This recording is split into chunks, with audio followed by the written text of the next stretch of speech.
السلام علیکم دوستو، آج ہم سنیں گے حضرت جبرائیل علیہ السلام اور حضور صلی اللہ علیہ وسلم کا واقعہ۔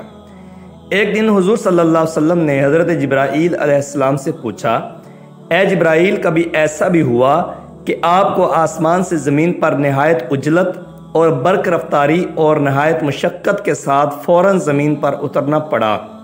جبرائیل علیہ السلام نے جواب دیا، یا رسول اللہ، 4 مرتبہ ایسا ہوا ہے کہ مجھے نہایت سرعت کے ساتھ فوراً زمین پر اترنا پڑا۔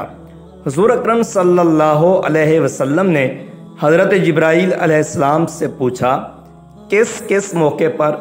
تو حضرت جبرائیل علیہ السلام نے عرض کی، اے اللہ کے رسول صلی اللہ علیہ وسلم، پہلی مرتبہ جب حضرت ابراہیم علیہ السلام کو آگ میں ڈالا گیا تو میں اس وقت عرش الہی کے نیچے مقام سدرۃ المنتہا پر تھا۔ مجھے حکم ہوا کہ جبرائیل میرے خلیل کے آگ میں پہنچنے سے پہلے فوراً میرے خلیل کے پاس پہنچو۔ چنانچہ میں بڑی سرعت کے ساتھ اس سے پہلے کہ وہ آگ میں پہنچتے میں ان کے پاس پہنچ گیا۔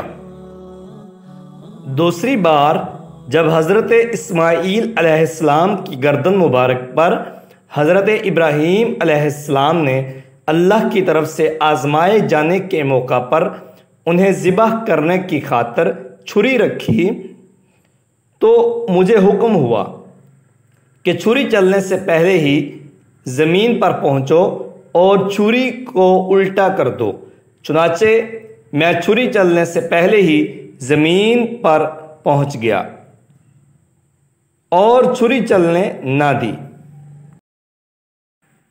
تیسری مرتبہ جب حضرت یوسف علیہ السلام کو ان کے بھائیوں نے کنویں میں گرایا تو مجھے رب تعالیٰ کا حکم ہوا کہ میں یوسف علیہ السلام کو کنویں کی تہہ تک پہنچنے سے پہلے ان تک پہنچوں اور کنویں کی تہہ پر گرنے سے قبل ہی انہیں اپنے پروں پر اٹھا کر کنویں کی تہہ میں موجود ایک پتھر پر بٹھا دوں۔ اور چوتھی مرتبہ یا رسول اللہ صلی اللہ علیہ وسلم، جب کافروں نے حضور صلی اللہ علیہ وسلم کے دندان مبارک کو شہید کیا تو مجھے حکم ہوا کہ جبریل فوراً زمین پر پہنچو اور میرے محبوب صلی اللہ علیہ وسلم کے دندان مبارک کا خون زمین پر گرنے نہ دینا۔ زمین پر گرنے سے پہلے ہی وہ خون اپنے ہاتھوں پر لے لوں، اور اے جبرائیل، اگر میرے خون کا ایک قطرہ بھی زمین پر گر گیا تو قیامت تک زمین سے نہ کوئی سبزی اگے گی نہ کوئی درخت۔ چنانچہ میں بڑی سرعت کے ساتھ زمین پر پہنچا اور حضور اکرم صلی اللہ علیہ وسلم کے خون مبارک کو ہاتھوں پر لے کر ہوا میں ڈال دیا۔ تو دوستو، یہ تھی حضرت محمد صلی اللہ علیہ وسلم اور حضرت جبرائیل علیہ السلام کا مختصر سا واقعہ۔ مزید ویڈیوز دیکھنے کے لیے ہمارے چینل کو سبسکرائب کریں۔